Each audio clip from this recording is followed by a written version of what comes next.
They have environmental problems. They have huge, hundreds of millions of people who are kind of like at the edge of starvation.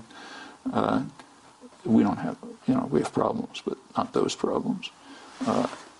And even the industrial growth, which is there, for a part of the population, there's been improvement. But take, say, India, where we know more. In the areas where high-tech industries developed, and it's pretty impressive. I've visited some of the labs in Hyderabad. It's good or better than MIT. But right nearby, the rate of peasant suicides is going up very sharply, in fact.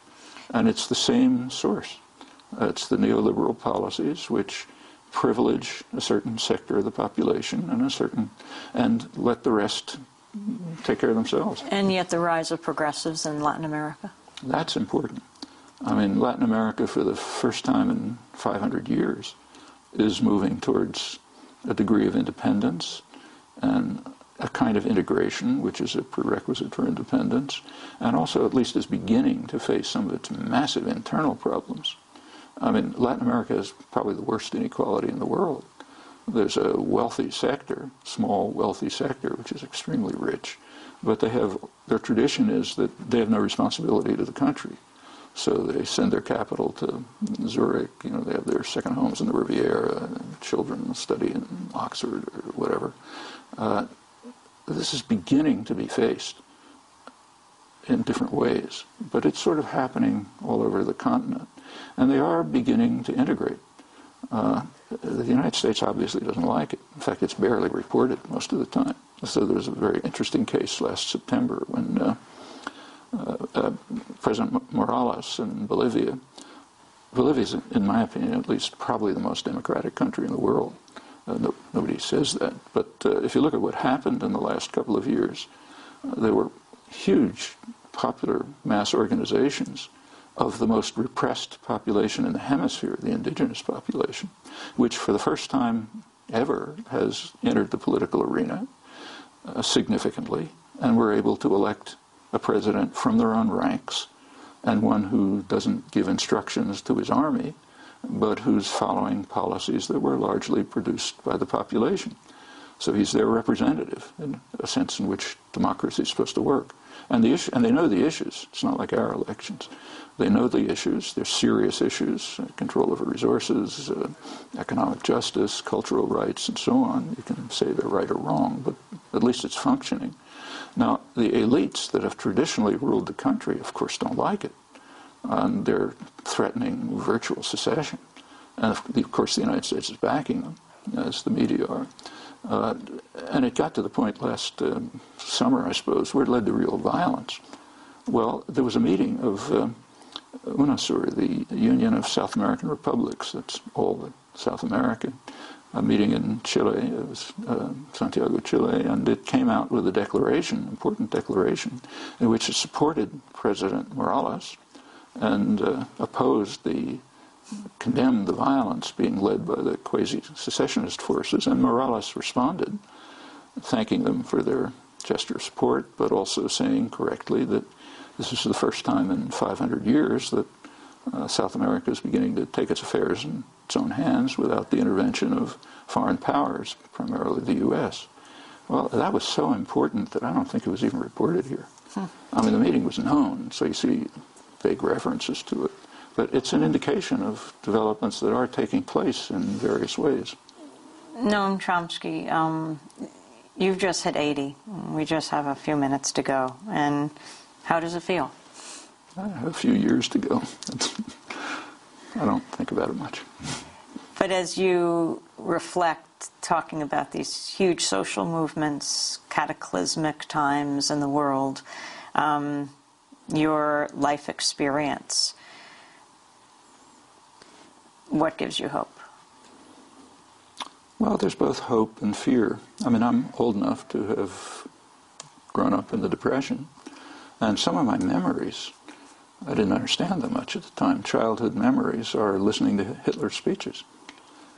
I didn't understand them, but I could sense the reaction of my parents, and had a feeling of fear, tremendous fear. In fact, the first article I wrote was in 1939 when I was in fourth grade, and it was about the expansion of fascism over Europe, a kind of a dark cloud that may envelop everything.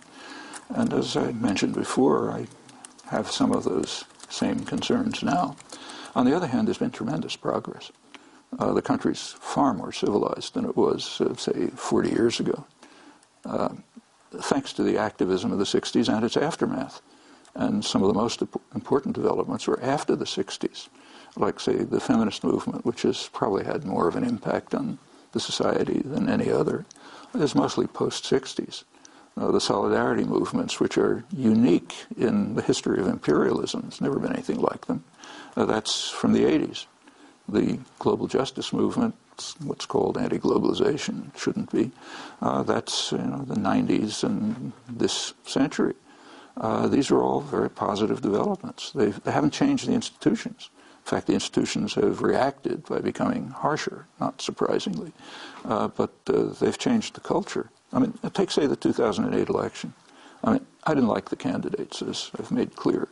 On the other hand, 40 years ago, or maybe 10 years ago, you couldn't have imagined that the Democratic Party would have two candidates, an African-American and a woman.